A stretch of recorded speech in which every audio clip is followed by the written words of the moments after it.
Hello everyone, welcome back to another episode of Webtech Tutorial. In today's video, I'm going to show you how to change your Netflix region.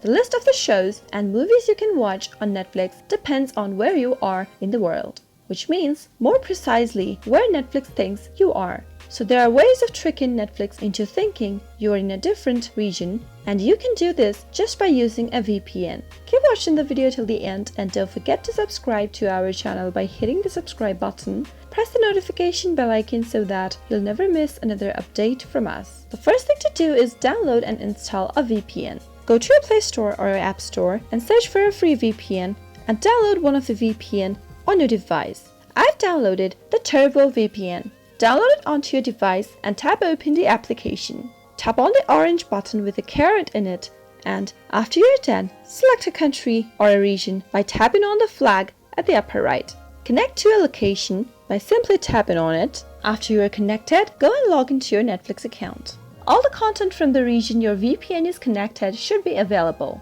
Now scroll through, pick one, and enjoy. That is how you can quickly change your Netflix region with the help of a VPN on your mobile device. I hope you found the video to be helpful. If you did, go ahead and give us a thumbs up. Comment down below in the comment box if you have a question or a feedback for us. I'll soon be back with more tutorial episodes. Goodbye till then.